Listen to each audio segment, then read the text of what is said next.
All right. So we'll go ahead and start the presentation. Today we're going to be talking about Prometheus and Grafana.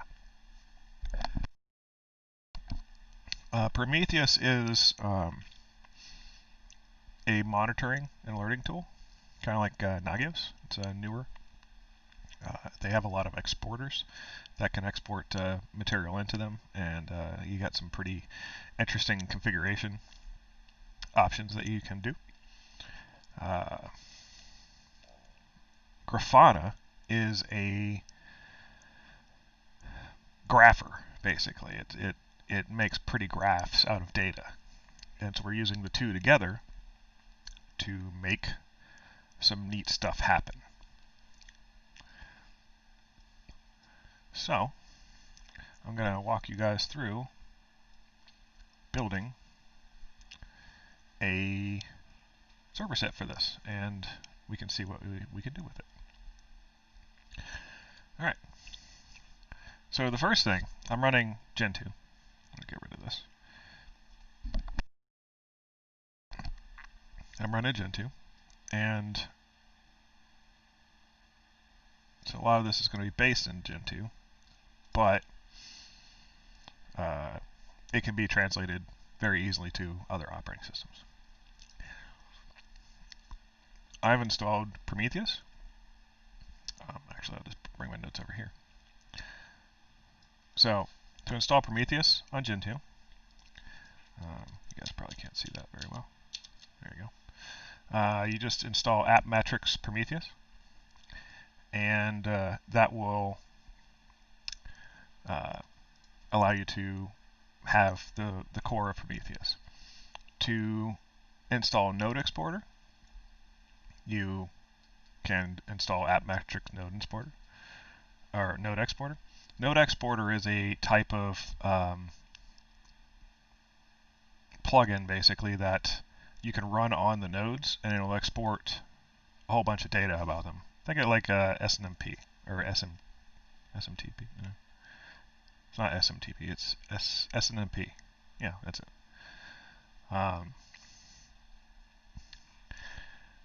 And then we have the other one I was using, which is Black Box Exporter. Black Box Exporter, I had to throw in a keyword for to get it to install because it's unstable. But what that does is it goes out, and from your server you can go out and talk to other resources and be like, hey, what's your status, or like ping something or whatever. So that's what we're going to be concentrating on today. So first thing we'll look at is Prometheus. We're going to look at I'm not going to go through installing it because you can install it on your own. So this is going to be more configuration, and then showing you what we can do with it. So this is the primary configuration file for mine. You can tier them out, so you can actually add more files and stuff to set up what you're doing. And let's see.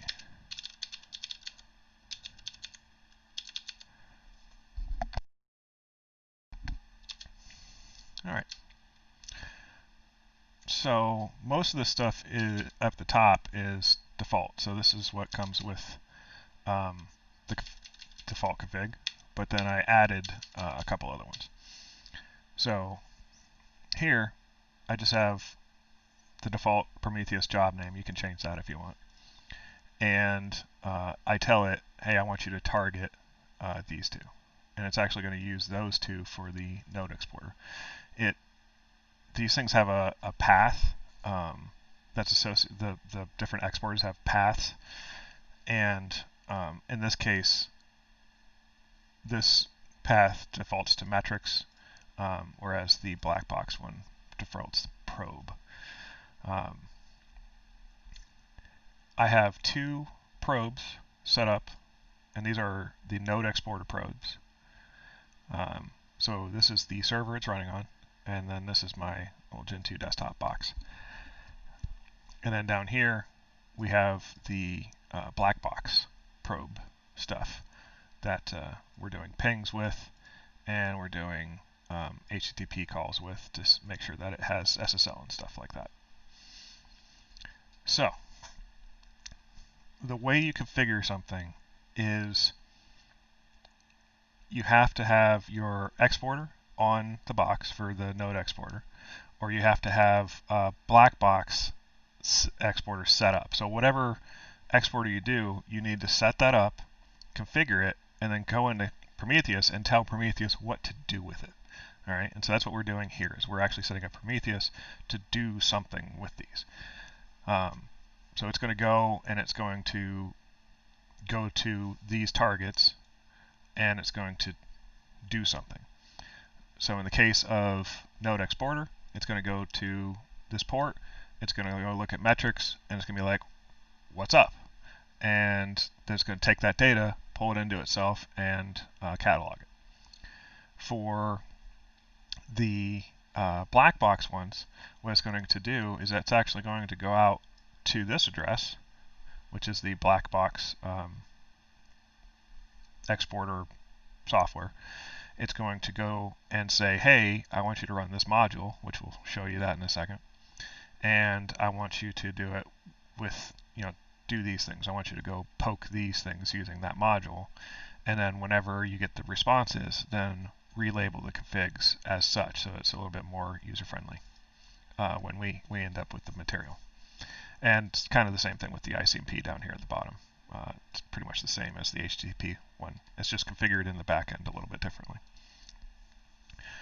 So let's look at our node exporter. So one of the things in node exporter that I saw was that, at least in Gen 2, they need you to turn this down. So it's actually set to 2 usually. It's probably most Linuxes. I'm not sure how good or bad this is for security, but basically it disallows you from getting performance events, I would assume, as non-root users or as lower ring users, and so you're lowering that, so let's keep that in mind. Also, I don't really know how to secure this. This is all just inside my network. I'm still playing around with it. So really just don't expose these things directly to the internet or anything too, because for right now at least, unless you do your own research and figure out what you want to know, because otherwise I would just be able to poke a server on the internet and grab that material off of that server. It's like running SNMP, just read only out to the internet and just be like, hey, here's what my server's doing, right? It's not the greatest thing. It's not necessarily damaging, but it's, providing information that people can use against you potentially. So keep that in mind. Use this on internal networks, and if you're not, or even if you are, work on honing it in on security. Even if you can't put a username and password, and you can, with firewall rules, be like, only talk to this server for this port or something like that. So there's some stuff you could do with that. Prometheus and the exporters just run. So I can do like etc init.d. Again, this is going to be different for other Linuxes because they're going to be doing systemd, but I'm running in Gen 2, and I like my init.d. So we have Prometheus, and you can see it's running, and then we have the same thing for node exporter and black box exporter, right? So those are our three. The two exporters are feeding into Prometheus. Prometheus is taking that data and storing it away.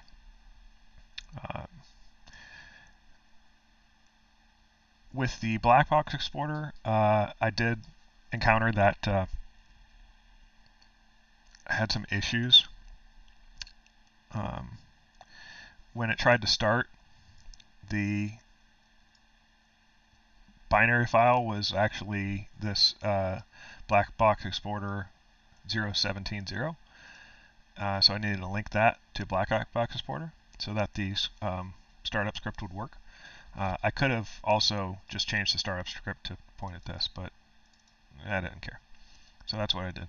And then I also had to do something else with the networking portion to get the ping right. I have to find that real quick. Where did I do that?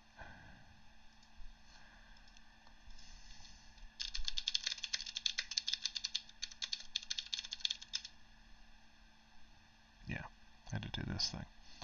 So this allows that program to actually ping, because pinging is restricted in certain things, and so we want to do that, and so it can actually do ICMP actions on its own. Alright, so let's look at the node exporter. Doesn't actually have really a config, you just run it. But what we can do is we can go etc node exporter, I think, no, conf.d node exporter. Whoop. So this is the config for node explorer. As you can see, it is very fully functional. It's only just command arguments. You could probably go in and change a whole bunch of stuff about it here if you wanted to, but I didn't need to, because it was on the port was fine, everything was fine with what I was doing it with. One thing that I encountered is I actually needed to change the Prometheus port, because my Prometheus runs on 9090 by default. So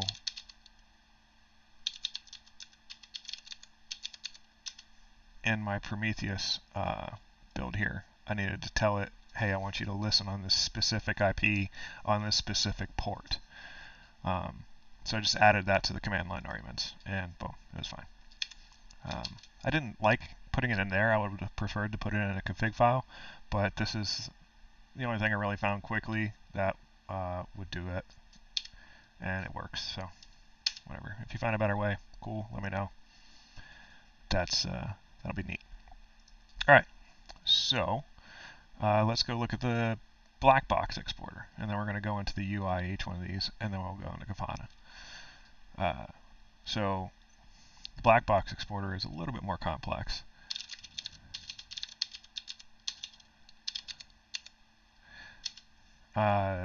This is the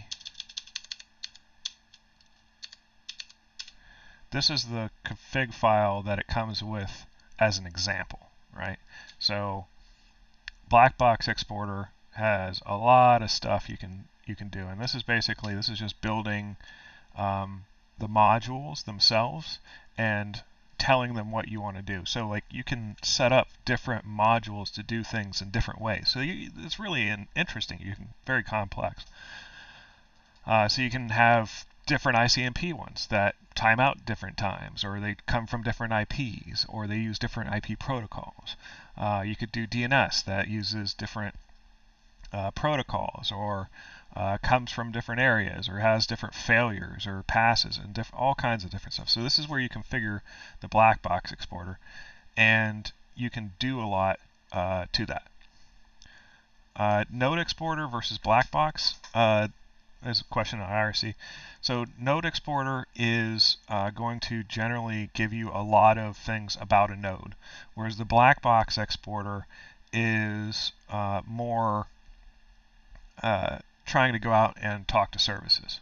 And I'll show you guys some of the exporters. There's a ton of exporters. There's a lot of them that are official. Both of these are official. There's a ton of them that are unofficial that people just write up, and then you can write your own too if you want.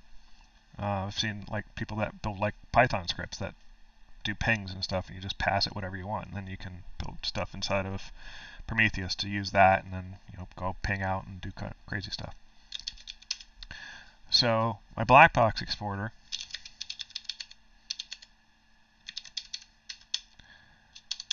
I have configured just with two things. I have one called HTTPS. It uses the HTTP program, and timeout of 5 seconds. It accepts HTTP 1.1 and 2, and has valid status codes of 200, 302, and 301, which are okay. redirect, and I forgot what the other one is. My method is get. Fail if SSL is false. Fail if not SSL is true. Okay, so I want it to specifically return SSL only. And then insecure skip verify, I say false because I want to make sure that I have a valid certificate and it's using a valid TLS config. Now, when we get into Grafana, you'll actually see that one of the domains is failing, and I haven't figured out why yet, so it might be something I have to change in here. The ICMP I have set up, I'm using the ICMP programmer, and ICMP is ping, for those that don't know. Ping is a type of ICMP traffic. There's actually a lot of different types of ICMP traffic. Ping is just one of them, and what we're doing here is we're just doing a hello. It's just like you go out, you say hello, and see how long it takes you to respond, right? So that's ping. I want it to come from my internal IP address. I had tried a lot of the configs that they have online. Tell you to start at localhost, so 127.0.0.1. That didn't work for me. It actually was just like, I can't get there. And I was like, all right. So I changed it to my IP address on my box inside of my network, and it worked fine. Also, the preferred protocol. It's kind of weird that they leave off the V, because usually when you're doing IP protocol versions, it says like IPv4 or IPv6, but they just did IP4, IP6. So a little gotcha if you're just sitting there like surfing along and you're like, oh, just keep pay attention to what a lot of these things say. I don't know if IPv4 would work or not, but it probably wouldn't. So that's the black box, my small black box config. You can certainly make it way bigger, way more complex. And this is just a simple experimental box that we're kind of showing off and playing around with. I'm probably going to rebuild all this stuff and make it exactly to what I want it to do. So, all right. So now we've gone through the configs. Let's go look at our web pages and show where some of this stuff comes from. Whoops, not over there. Come here. I need to make my snap twos smaller. No. Snap. There it goes. All right. So if I do this, these are the official exporters for Prometheus. If you just go to GitHub/Prometheus, they have all their little project stuff, and you can see there's black box exporter. There's Prometheus itself, and then there's a whole bunch of other stuff. There's JAMX exporter, HA proxy exporter, CloudWatch, Alert Manager. I haven't really played with much any of these, but there's the node exporter. We're using that one too. Exporter for machine metrics. That's a really cool one. I like that one a lot. StatsD. There's a whole ton of them. Multiple pages of stuff, and then there's a ton of non-official ones too. So plenty of stuff to play around with. So let's go to the black box exporter. So if you actually go to the IP itself, or the port itself, you can actually see what it's doing. And so if I refresh this, you can see like a log of what it's been doing. You can see that it's failed on my little wiki. I'm in the process of rebuilding this wiki, so I'm sorry if you've liked the resources on Kapiki. It is getting rebuilt as a media wiki again. I was not happy with how I had to do everything and the limitations inside of the GitHub pages, so I'm just going to redo it as a media wiki page again. But in here you can see like all these successes, the little failures and stuff, and what you can actually do is you can look at it. So you can just click on log and you can see exactly what it did. All right, so that's how I'm going to troubleshoot this failure. Is I'm going to go in here, I'm going to look, and here's what probe is. It says eventually that it failed, and I just have to figure out why it thinks that it's a failure. Maybe it's this because it's IP protocol IP6. So maybe it's responding with something that this thing's not particularly getting, because it says it's received HTTP response 200, which is good. Oh, there it is. Invalid HTTP version number. Version equals 2. I accepted that, so I don't know. We'll have to take a look. But yeah, so this is the black box exporter. If you look at the node exporter, I don't know. I haven't actually. Inside the black box exporter as well, you can see metrics, which are basically just what's going on inside of this thing, and then your configuration. So it'll actually print out the configuration that you're running. So that's pretty cool. Again, you should protect this. Like, you don't want to just be sending this information out to everybody. So lock everything down with IP tables, with firewalls, and all kinds of stuff. And don't worry about it, Ted. Ted Busto. I'll have Kapiki fixed here in a little while. I've just been real busy residing my house and doing fun things out in the sun, like trying to die. But good things. One thing I'm thinking of is the HTTP 2 might need to be like 2.0, but I'm not sure. One thing I've noticed in these probes is it actually says, like, sometimes it'll be like, hey, I failed because of regex, and so a lot of these things are probably regex expressions.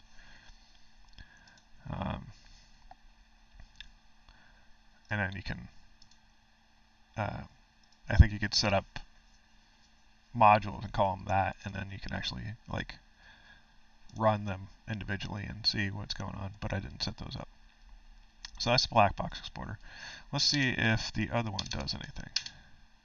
Well, okay, node exporter does do something. And so these are HTTP requests that Prometheus can actually go and do. And so metrics, yeah, there you go. And so there's all the metrics for that box that this node exporter exposes. All right. So again, don't just run this on the internet and let everybody in the world look at it. It's got all kinds of information about your box. So, yeah.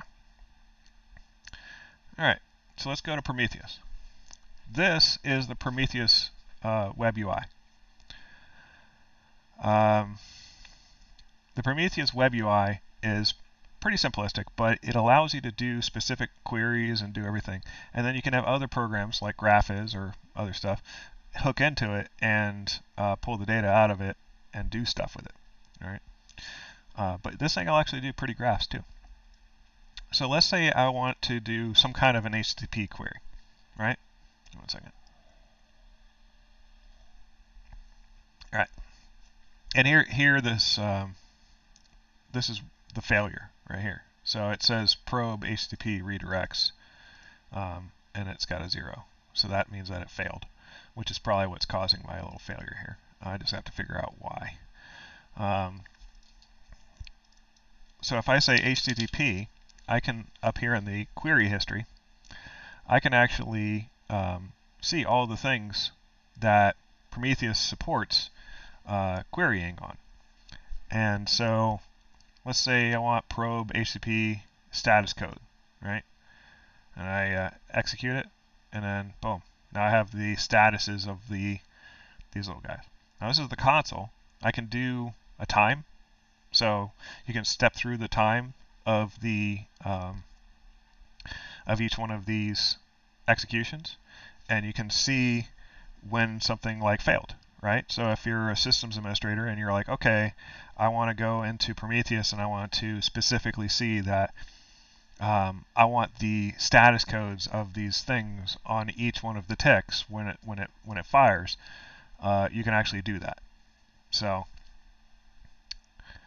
you can just sit there and step through them, and you can see that mine is checking every 10 seconds. Now this time, it's not the same time as it is, so I'm not sure where this time comes from, that's it's probably UTC. Yeah. So you could probably change that. I'm not sure yet, but yeah. So let's do HTTP again, and let's say duration, right? So this should give us a cool little graph of like different things that are going on, and I got these the two sites going on in here. All right, and so if I go to graph here, it'll actually give me a graph, really nice looking graph too. And then I can tell it to stack or not, so I can unstack it and have the specific things going on. I can stack it so it, I can see specifically how much of the time or whatever is going on each one of these has, and then I can change my time basis too, so I can say like 30 minutes, and now I can see a little bit clearer, or like 10 minutes. Boom. So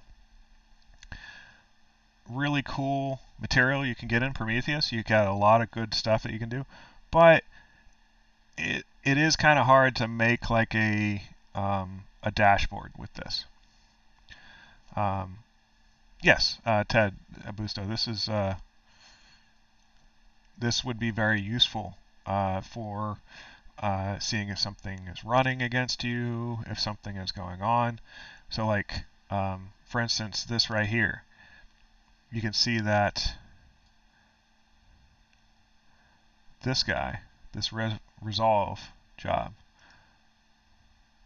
that ran right there, and then you can click on it and you can see only that one, right? So I can say like processing, right? So this other one, processing. You can see the process time. So it's really, really super useful. I don't know how it would do. Oh, just, I don't know. I guess if you click on the, if you click on, okay, yeah, if you double click, it'll go all. Yeah, it's visualization of logs, of performance data and stuff is super useful. So extremely useful for troubleshooting things. If you don't have that, then it's like looking like for a particular tree in a forest. You can see all the trees, but they all kind of blend together and look the same. If you color all the trees different colors, then it makes it easier to see. And then if you group them all together, then it makes it a whole lot easier to see. And so you can find that tree for the forest, right? And so that's what we're doing here, is we're basically just gathering data, performance data specifically, but we can gather all kinds of data, and then we can visualize it and look. And so you can say like, oh, we started getting attacked at exactly this time, and it's coming from this IP. And instead of having to go through and try to figure all that out, you can figure that out in like 5 seconds with this. So, hey, no proto. Yes, and Dorotor, we are going to, I'm going to put this up as a recording as well. So there's going to be a better quality one, because YouTube's concurrent stream processing kind of garbages up stuff, because it's trying to process stuff really quickly, and we're looking at pretty detailed stuff. So hopefully the better recording actually looks a lot better usually. So at this point, now we have this alerting, or this system set up. We can look at our graphs. We can try to figure out what's going on. It does have alerts, but I don't have any alerting rules set up right now. So I just have the graphic. And you can look at the status. Gives you, again, you don't want to expose this information out to the internet or whatever. But like, here's the build, because it's, it's Gen 2. I'm the builder. Portage is the builder. And like when it's built and what, it's actually written in Go. which I did see something in Portage saying that Go may be incompatible between versions. I haven't really done a lot of things with Go, but if it's anything like some of the newer Python stuff, or specifically like Ruby, I've had a lot of experience with Ruby. Ruby is very fickle, and a lot of times you break things between even minor revisions. So, that might be very important. So, let's go take a look at Graphiz. So, our Graphiz in Gen 2, I might need to step up and become a maintainer or help the maintainers or something. The Graphiz is it's fairly old at least in Gen 2. The new one is 7.13. I think the one that's in Gen 2 is like 6.8. But they have a helpful little tag in their site for this particular package saying, hey, this is a really old version. You might want to not use it. Luckily, Grafana just has a basically just this tarball that has a precompiled version for AMD 64 and Linux, and I just went and snagged that for now. You can compile it. I probably will compile it later, and maybe I'll try to help out with the package. But I just went ahead and snagged this from Grafana, and so this is the newest version. What I did is, as a non-root user, I just went into Grafana, or I extracted it, went into the binary directory, and I ran Grafana server. You logged in as admin, and then I'll go through the sources and stuff with you. So, inside of Grafana, you start out on the page with this after you log in. What you want to do is you want to add a data source. All right, so you can go and add things in this create area, and you can configure your data sources and stuff. So the add is for like dashboards, folders, like importing stuff. So it's more like the user interface. And then down here, the configuration is for your users, your teams of users, your plugins, preferences, key sources, and data sources. And so we go into the data sources, and I have a single data source set up right now, which is Prometheus. It came with it already in there, so I didn't have to import anything. I just add data source, Prometheus, and then mine was different. So like usually you would just say, fine, localhost 9090, that's great. You just need to point it at your Prometheus source. Mine is running on 8555 instead of 9090. So I just did that same URL. Actually, I couldn't use localhost. I had to use 127.0.0.1 because this thing was trying to use IPv6, and I don't think I had IPv6 set up. And so it was just like, I don't know what's going on. And so I just told it 127.0.0.1, which is specifically IPv4, and then 8555. So depending on your setup, you may or may not encounter that same issue. If you're running something like Debian or something like that, probably won't see that issue because it's all set up for you. They got the IPv6 and IPv4 all kind of playing together. You can set up your authentication. So yes, you can do authentication, and you can even do OAuth and stuff. So yeah, lots of cool stuff you can do. You can even modify the HTTP headers and change how fast it scrapes and all this kind of stuff. So it's all kinds of neat stuff. And oops, it actually made it. I don't want it. Let's see, previous one. Yeah, get out of here. All right. And then users, because this is just an example machine, I just have the normal admin user, and there's no teams. Plugins, these all come with it. So there's a whole bunch of stuff. You can see like there's Azure up there. It's probably like AWS, CloudWatch, Elasticsearch. So this thing can graph all kinds of crazy stuff. It is fantastic. It's a neat little thing. You can plug it in MySQL, Postgres, you can do tables, all kinds of neat stuff. I've only ever used it with Grafana, and it works really well with that. And there are more plugins too. And yeah, you can customize your stuff here. Just main.org, whatever. All right. So once you get your source data, okay, so that's what Prometheus is. It's the source of data for this. You should generally set up a dashboard. All right.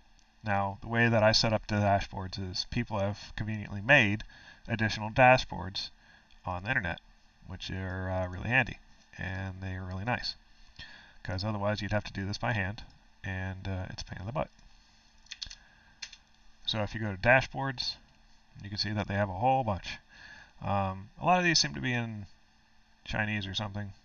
Yeah, CN. Yeah, so there's like CN, EN. A lot of them are rebuilt. I don't know. Oh, I guess there's official and community ones that are lopped in here. And I don't know if there's a way you can tell it to only show you the official ones or something. But I found that these two, 1860 and 7587, work really well. So I just drop these into the there. Yeah, because I found a black box exporter that I was sitting there trying to work with, and it was just broken. But it was one of the ones that was downloaded a lot, but it was older. And so I found somebody else, they were like, oh, I'm using 7587. And I looked at it and I tried it out and it worked better. So that's the one I'm using, and it seems to work well. And then the Node Exporter 1860 is the one that works pretty well as well. So you could just go to these sites. That's not what I wanted to do. Copy. And it gives you a little bit about it. It gives you like a little picture and how to set up the stuff inside of, in this case, Prometheus. So, black box exporter. Oops, that's not what I want to do. Copy, paste. All right. So this one doesn't tell you a lot about it. It just gives you some pictures, and you just got to kind of figure it out on your own. So, all right. So let's go take a look at Grafana. So what you can do is you want to add these dashboards. You can just go import. You can give it a URL or just the ID. So you can give it that whole URL or just the ID number, and then load it in. And it'll give you some options, and then it'll ask you, let's see if I can do it without, yeah, I should be able to do it. So, load, okay, yeah, well, it's got all this red because it's already there, but, so you name it, you put it in a particular folder, you give it a unique identifier, which does apparently come with that thing, but you can change that. And then you give it a data source. And so this in case, I would just set it to Prometheus, and then you would do whatever you want to do. So I'm going to cancel that. And now we're going to go to the dashboard home. I have the two dashboards set up. So I have my Node exporter and my Prometheus black box exporter. I don't know why that lost its checkbox, but all right. So let's do the Node exporter. All right. In the Node exporter, I have two boxes configured, as we saw earlier in the Prometheus. I have localhost and I have my desktop, right? And so if I look at my desktop, then I can see the current status and all this stuff. And if I look at localhost, I can see the same type of thing. And you can set up pages that have like specific. This is a dashboard. Okay, so you can set the dashboard up to do anything you want it to do. And so let's say that you were setting it up as a small business owner and you want to watch the status and health of all the web pages you run or all the servers you run for clients or something like that. You could build a dashboard that does that and then set values where you know when things are in a bad state or in a very critical state, and you can have them be different colors, and then you can have things alert when they go critical and all that kind of stuff. So it's very pretty, it's very useful. And there's a lot of out-of-the-box usage, but it could very much stand to be used in different ways, right? Like however ways you want to do it. Very customizable. Excuse me. So, and you can like drag these things around if you want. Move it around. I love this interface. It's so nice. I used to do Nagios at one of my previous works, and it's a nice little thing, but man, it's difficult to get configured and really irritating to get look pretty, especially if you want to like hand it off to other organizations. And so a lot of times you'll just build your own site that just interfaces with Nagios, just like we're doing with Prometheus. Prometheus is the same way.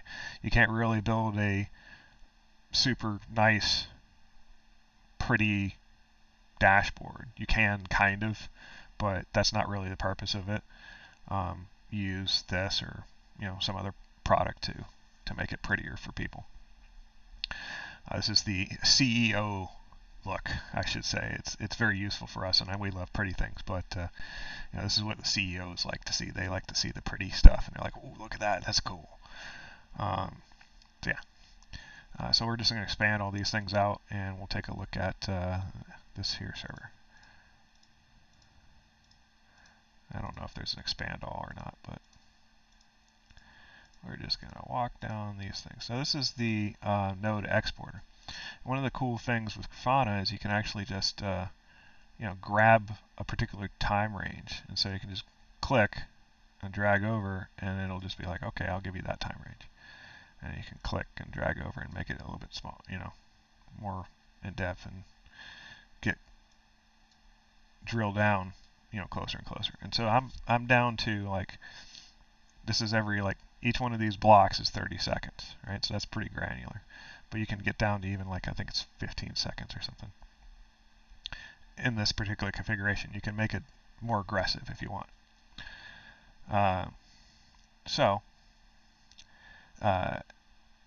If you walk down this, you can see that each one of these things has representations.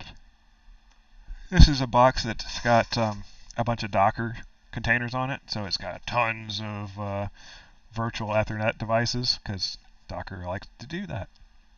Makes a whole bunch of virtual Ethernet devices. And so you can see what's going on in each one of those things. Same thing with all your file systems and all kinds of different stuff. So you can see that you can just drill down and see what's going on these different things. This is really useful for troubleshooting what's going on in particular things. And it's very pretty. So there's processor status. It doesn't have some of these things, but I'm sure I could get them if I wanted to, or I can limit them. Here's my system load. So if I just go and say, let's see, not that. I want to, yeah, there we go. So you can do drop downs up here. These are time bases. So you can do dragging around, but you can also go and drop down up here at the top. And I want to say the last 30 minutes, right? Boom. Now I have the last 30 minutes on all of these graphs. And you can set up your dashboard to do whatever. And so you can sit down and be like, all right, here's all the loads, here's all the different things. And then I want to look at the last 30 minutes. I want to look at the last 15 minutes. I want to look at 4 hours ago to 30 minutes past that. And you can get a lot of information really quickly. It's cool. It does entropy. So you can see if you're running out of entropy, which is randomness, and it's a randomness pool. Here's my hardware temperatures. Disk read writes. disk IOPS. So like you can see if something's hammering your disks, or you can see if there's like reading and writing a lot. It's all very useful information for like when you're trying to troubleshoot something. And down here, here's like TCP stuff. We have like TCP errors, which is not, that's not great if you have those, but that's a pretty low number, I think. So you can kind of troubleshoot what's going on. You can see the TCP in out there, the number of connections.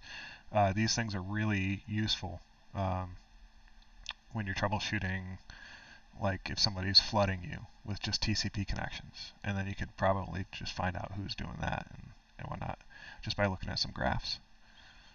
And then here's your scrape time. All right. So let's go look at the other one. So if we, because I opened it all, it was like, oh, you want to save that? No, I'm right.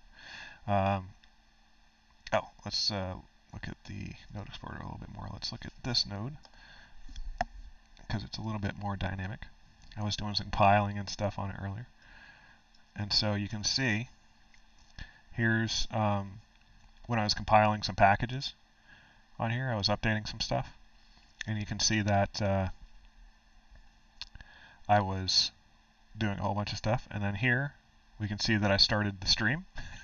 So you can actually see that right here. Right here, I deleted one of the big game folders that I was doing for the last presentation to free up some space. Because I don't know if you guys saw earlier, but it said, hey, your root FS is at 94% or something like that. And since I'm recording this, I didn't want it to run out of space while I was doing it. So I went and cleared out some space, and now it's green. It's happy. And you can see, like, here's my compiling, and then I was all right. I was done. And then, the stream doesn't seem to be killing anything that much, but I have an I/O wait right here. This red here. Oh. So yeah, the busy I/O wait was 81 right there. So like there was something going on with the I/O, and it had some wait going on.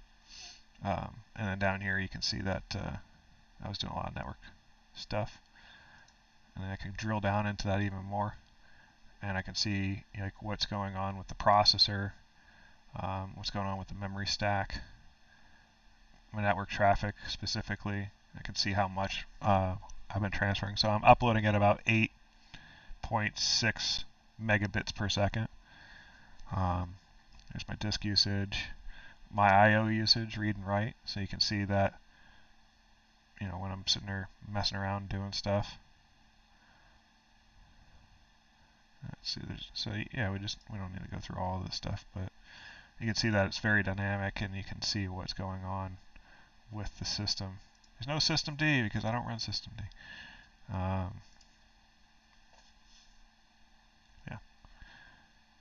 So apparently it doesn't do all that much in the way of reading and writing when it does the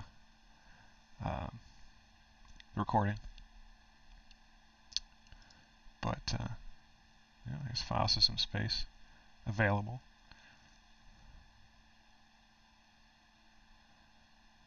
There's something that doesn't like that.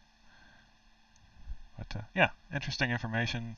Poke around, look at it. So let's go look at the other one. I want to look at Black Box Exporter. So Black Box Exporter might be more useful for other people. So the node exporter is really useful for like sysadmins, somebody that has to deal with a lot of servers. So what you could do is you put all the node exporters on all of your servers. So let's say you have like 2,000 servers or something, and you want to monitor all of them. Well, the node exporter would be really useful for that because it allows you to have point-in-time error troubleshooting, basically. It's like, oh, this box crashed. Okay, well, let's go look at the Grafana and see what happened up to, like, you get the box back up, you get it running, and then you're investigating to see what happened before the box crashed.